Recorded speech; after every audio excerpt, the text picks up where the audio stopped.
Assalamualaikum warahmatullahi wabarakatuh. Salam sehat, salam sejahtera semuanya. Peserta pelatihan yang sangat saya hormati, puji syukur alhamdulillah kita pada kali ini bisa bertatap muka melalui pelatihan yang diselenggarakan oleh Balai Diklat Keagamaan Surabaya. Satu hal yang perlu saya sampaikan, yang pertama, saya mengucapkan terima kasih karena kesediaan Bapak Ibu sekalian sehingga berkenan untuk mengikuti diklat pada siang hari ini. Dan diklat ini adalah sebuah bentuk nyata dari pelaksanaan kediklatan kekinian dalam kondisi yang sekarang kita terima bersama, yakni diklat melalui jarak jauh.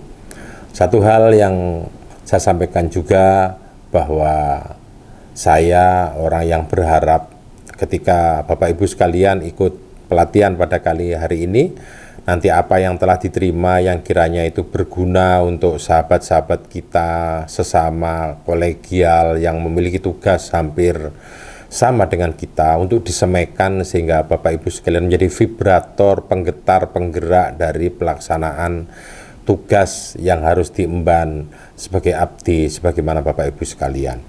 Bapak Ibu sekalian yang sangat saya hormati, bahwa kita sadari dan kita pahami bahwa Kementerian Agama ini suatu kementerian yang satkernya terbesar di seluruh Indonesia.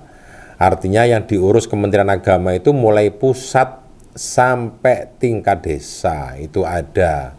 Sehingga karena kementerian kita adalah kementerian yang sangat besar, maka kita harus betul-betul bersemangat, terus belajar, berdedikasi, sehingga pelaksanaan kita, tugas kita bisa dirasakan oleh masyarakat Bumi Putra Republik Indonesia tercinta ini. Berikutnya, ada sesuatu yang sangat penting yang hendak kami sampaikan melalui pelatihan kali ini, yakni yang pertama tentang adanya ekoteologi. Ini sesuatu yang sangat penting dan sekarang lagi menjadi persemaian yang diperluas oleh Kementerian Agama di sektor sisi manapun, karena ekoteologi ini adalah menunjukkan bahwa manfaat orang beragama itu tidak saja mereka berada di Menara Gading, tapi keberadaan agama ini bisa menata kehidupan, menyelamatkan lingkungan. Karena selama ini orang menganggap orang beragama itu hanya urusan manusia dengan Tuhan, tapi lupa bahwa ajaran Tuhan adalah kita harus kasih sayang kepada sesama manusia dan betul-betul menjaga alam raya ini. Alam sekitarnya ini perlu kita jaga. Maka itulah kemudian ekoteologi adalah sesuatu yang sangat penting. Kita tahu bahwa ekoteologi untuk masyarakat Nusantara adalah sesuatu yang sangat lama ada. Faktanya dulu kita melihat bahwa ketika ada pohon besar kemudian dijaga, pada awalnya itu adalah sebuah tradisi untuk menyelamatkan alam. Tapi ketika pada perjalanannya kemudian orang menyembah pohon, itu sebenarnya adalah sebuah distorsi yang awalnya tidak seperti itu. Maka ketika masyarakat bersahabat dengan alam, menjaga pohon-pohon, menjaga sumber air, kehidupan kita baik, karena ada hubungan yang baik antara alam dengan manusia. Dan itulah kemudian yang sekarang didengungkan oleh Kementerian Agama dan sungguh sangat luar biasa yang manfaatnya bisa kita rasakan, yakni ekoteologi. Ajaran agama apapun itu mesti mengajak umatnya untuk menyelamatkan alam.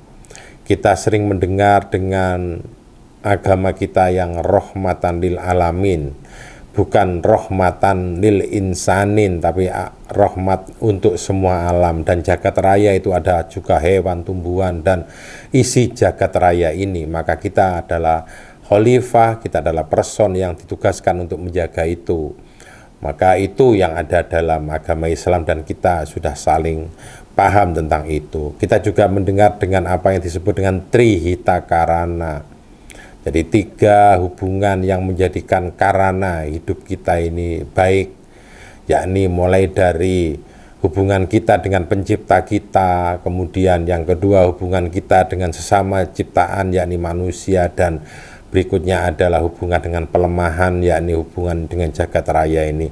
Maka jangan kaget ketika di etnis tertentu kemudian orang untuk memotong pohon saja itu harus ada aturannya, karena itu adalah sesuatu yang penting. Sehingga tidak saja agama Islam, tapi agama Hindu, agama Buddha, agama Konghucu, agama Kristen, Katolik, itu mengajarkan kita untuk mencintai alam, karena hidup kita itu adalah bersama alam. Dan kemudian kenapa ini saya katakan begitu penting ekoteologi itu? Karena faktanya mayoritas umat beragama, tapi hutan kita gundul sehingga mengakibatkan banjir. Kemudian kita itu orang beragama, ternyata sungai-sungai kita pada jorok, keruh, bau, sehingga untuk mencari air bersih itu sesuatu yang susah untuk kita dapatkan. Padahal mayoritas bangsa ini, negeri kita ini adalah umat yang beragama. Berikutnya adalah kurikulum berbasis cinta.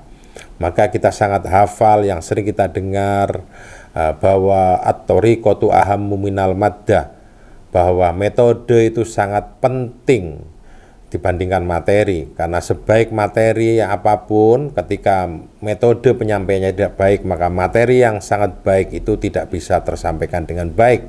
Sehingga thariqah, metode itu lebih penting daripada materi.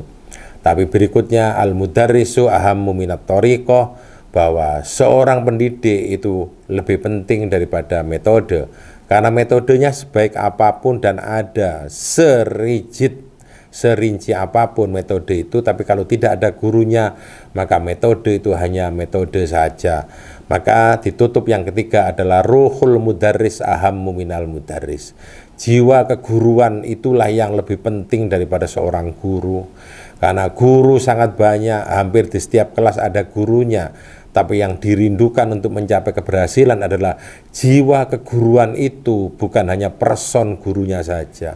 Kalau gurunya hadir, personnya hadir, tapi jiwa keguruannya tidak hadir, maka sosok pendidik yang ada di depan kelas itu yang seharusnya memiliki jiwa keguruan, karena jiwa keguruan tidak dimiliki, maka dia yang pertama akan menjadi al-guju, berubah fungsi yang seharusnya mendidik menjadi al-guju, sehingga murid-muridnya takut ketika dimasuki oleh seorang guru yang seharusnya dia memiliki ruhul mudarris, jiwa pendidik. Karena guru yang tidak memiliki ruhul mudarris, maka yang terjadi adalah guru itu berubah menjadi hantu-hantu yang menjadikan anak didik kita tidak berkembang, karena ketika masuk menjadi sumber ketakutan di kelas di mana anak-anak kita belajar. Maka kurikulum berbasis cinta adalah yang pertama. Dengan cinta itulah maka akan terjadi transfer yang baik, knowledge seorang guru kepada murid. Karena kasih sayang dan cinta yang luar biasa itu sudah dipastikan guru itu akan ikhlas untuk menyampaikan transfer knowledge. Maka penyampaian yang ikhlas itu yang muncul dari hati akan ketemu dengan hati peserta didik itu, dan peserta pendidik yang hati ketemu hati itulah diharapkan nanti karena cinta yang luar biasa itu terjadi knowledge yang didasari cinta, dan knowledge yang didasari cinta itulah menjadi ilmu yang bermanfaat sehingga menjadi insan-insan yang baik yang akan memperbaiki negeri ini untuk masa-masa yang akan datang. Demikian hal yang paling penting yang saya sampaikan, maka saya mohon izin untuk mengakhiri pelaksanaan materi pada kali hari ini, dan saya mengucapkan selamat untuk terus melaksanakan diklat hingga akhir nanti. Semoga ilmunya manfaat dan memberikan pahala bagi Bapak Ibu sekalian.